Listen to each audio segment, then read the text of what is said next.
देखा जब बाप का लाशा। 10 मुहर्रमुल हराम को हज़रत इमाम हुसैन अलैहिस्सलाम की लाश मुबारक की हिफाजत करने वाला शेर अबू अल हारिस कौन था?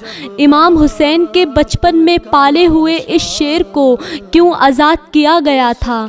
ये शेर आज़ाद होने के बाद कहाँ गया और फिर मैदान करबला में किस तरह पहुँचा? और अबू अल हारिस शेर ने यजीदी फ़ौज के साथ कैसा सलूक किया? इन तमाम सवालात के जवाबात आपको आज की इस वीडियो में दिए जाएंगे, तो वीडियो को आखिर तक ज़रूर देखिएगा। बिस्मिल्लाहिर्रहमानिर्रहीम। अस्सलामु अलैकुम नाज़रीन। इमाम हुसैन अलैहिस्सलाम ने एक छोटा सा शेर पाल रखा था जिसका नाम अबू अल हारिस था। उसको मौला से बहुत प्यार था। चूँकि मौला हुसैन का घर मस्जिद के सामने ही था तो वो शेर बाहर बैठा रहता था। वक़्त गुज़रता गया और शेर जवान हो गया। कुछ सहाबियों को उससे इतनी तकलीफ़ हुई कि अबू अल हारिस को वहाँ से निकालने का मंसूबा बनाया और सोचा कि इस शेर को मदीने में नहीं रहने देना है। आखिर वो नबी अलैहिस्सलाम की खिदमत में हाजिर हुए और कहने लगे, या रसूल अल्लाह सल्लल्लाहु अलैहि वसल्लम, हुसैन का शेर जवान हो गया है। हमें उससे डर रहता है कि वो कहीं हमें काट ना ले। या रसूल अल्लाह, अगर आपकी इजाज़त हो तो हम इस शेर को जंगल में छोड़ आएँ। प्यारे नबी सल्लल्लाहु अलैहि वसल्लम ने फरमाया कि कल तुमको ये शेर मदीने में नज़र नहीं आएगा। शाम को नबी पाक सल्लल्लाहु अलैहि वसल्लम इमाम हुसैन के पास आए, उनको प्यार किया और फरमाया, बेटा हुसैन, तुम्हारा शेर बड़ा हो गया है। इमाम हुसैन मुस्कुराए और नाना जान की गर्दन में बाहें डालकर बोले, जी नाना जान, जैसे जैसे ये बड़ा होता जा रहा है मुझसे मोहब्बत ज़्यादा करता है और मेरे बगैर नहीं रहता। नबी पाक ने फरमाया, हुसैन बेटा, आपके नाना के सहाबी डरते हैं उससे। वो नमाज के लिए आते हैं और उनको डर है कि ये शेर उनको कोई नुकसान न पहुंचा दे। ए बेटा हुसैन, इसे हम आज़ाद ना कर दें। ये कहना ही था कि इतने बड़े बड़े आंसू इमाम हुसैन अलैहिस्सलाम के रुखसार पर आए, मगर मुस्कुराते हुए फरमाया कि नाना जान, आज का दिन निकाल लीजिए, कल अबुल हारिस आपको नज़र नहीं आएगा। नाना जान ने फरमाया कि ए बेटा हुसैन, आज के दिन क्या करोगे? इमाम हुसैन रोए और फरमाया, नाना जान देखिए, बाहर शाम हो गई है और ये वक़्त किसी को घर से बाहर निकालने का नहीं है। नबी पाक ने मौला हुसैन को सीने से लगा लिया।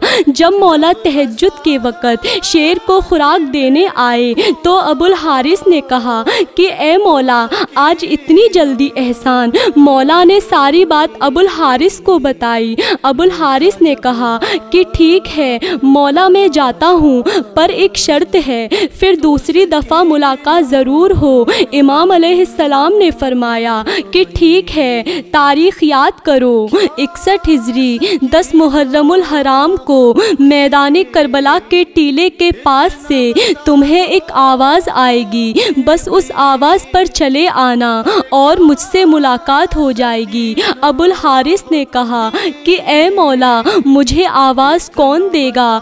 क्या आप दोगे? तो आपने फरमाया, नहीं। क्या आपके भाई अब्बास अलमदार देंगे? तो आपने फरमाया, नहीं।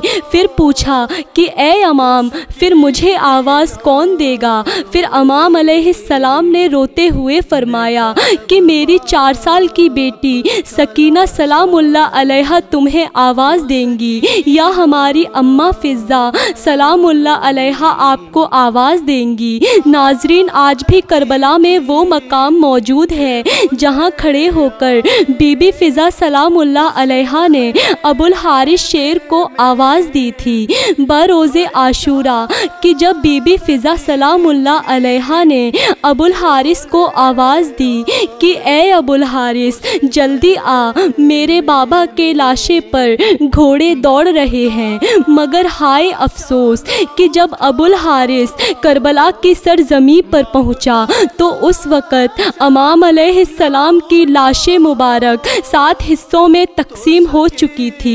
अदरैस बिन अब्दुल्ला कहते हैं कि जब इमाम हुसैन अलैहिस्सलाम शहीद हो गए और उमर साद के लश्कर ने लाशाए अक़दस को दोबारा पामाल करना चाहा तो बीबी फ़िज़ा ने जनाबे ज़ैनब सलामुल्लाह अलैहा से कहा कि बीबी एक रोज़ में समंदर में महवे सफ़र थी, फिर मेरी कश्ती टूट गई और मैं एक जजीरे पर पहुंच गई। वहां पर एक शेर मेरे सामने आ गया। मैंने उससे कहा कि ए अबुल हारिस मैं रसूल खुदा सल्लल्लाहु अलैहि वसल्लम की कनीज़ हूँ। जब उसने ये सुना तो गुराते हुए आगे बढ़ गया और रास्ते की तरफ मेरी रहनुमाई की। आप मुझे इजाज़त दें कि मैं उसे आवाज़ दूँ और बुलाऊँ और मैं उसको ये बताऊँ कि ये लोग फ़र्ज़ंदे रसूल सल्लल्लाहु अलैहि वसल्लम के साथ क्या करने वाले हैं। बीबी फ़िज़ा ने उस शेर को आवाज़ दी कि ए अबुल हारिस। शेर ने अपना सर उठाया। बीबी फ़िज़ा ने कहा कि क्या तुम्हें मालूम है कि ये लोग तुम्हारे इमाम के साथ क्या करने वाले हैं? ये उनका लाशा दोबारा पामाल करना चाहते हैं। ये सुनकर शेर इमाम अलैहिस्सलाम के लाशे पर आया और लाशे अक़दस पर बुलंद आवाज़ से गिरिया करने लगा और दोनों हाथों से जिसमें अक़दस को छुपा लिया। लश्कर वाले आए तो उन्होंने शेर को देखा। उमर साद ने कहा कि ये फितना है, इसे जोश न दिलाना और वापस लौट जाओ। चुनांचे सब वापस लौट गए। जनाब बीबी फ़िज़ा सलामुल्लाह अलैहा ने शेर के आने की खबर जनाब ज़ैनब सलामुल्लाह अलैहा को सुनाई और इस तरह लाशे अतहर पामाल होने से महफूज रही। बाज़े रहे कि ये शेर मौला अली अलैहिस्सलाम का पाला हुआ शेर था जो कि ख़ानदाने नबूवत का वफ़ादार था और आज भी मौला अली सरकार से मंसूब है। जनाब बीबी फ़िज़ा सलामुल्लाह अलैहा हज़रत बीबी फ़ातिमा ज़हरा की वफ़ादार कनीज़ थीं, जिन्होंने बीबी फ़ातिमा सलामुल्लाह अलैहा की वफ़ात के बाद भी उनके बच्चों का साथ नहीं छोड़ा और बीबी ज़ैनब और जनाबे उम्मे कुलसूम सलामुल्लाह अलैहा के साथ रहीं। करबला में भी इमाम हुसैन अलैहिस्सलाम की हमरा रहीं और उनकी बहन और बेटियों का सहारा बनी, जिन्हें अम्मा फ़िज़ा सलामुल्लाह अलैहा कहा जाता है। रसूल खुदा सल्लल्लाहु अलैहि वसल्लम ने अपनी ज़ाहरी ज़िंदगी में बीबी फ़िज़ा सलामुल्लाह अलैहा को 3 दुआओं की सनत की सहूलियत बख्शी थी। वाक़या करबला पेश आने से पहले वो 2 दुआएं मांग चुकी थीं और उनकी तीसरी दुआ जो उन्होंने वाक़या करबला के लिए संभाल रखी थी, लाशाए इमाम हुसैन अलैहिस्सलाम को दोबारा पामाली से बचाने के लिए अबुल हारिस यानी शेर फ़िज़ा को बुलवाना था। सलाम हो रसूल अल्लाह सल्लल्लाहु अलैहि वसल्लम पर और सलाम हो इमाम हुसैन अलैहिस्सलाम पर। अस्सलामु अलैकुम नाज़रीन।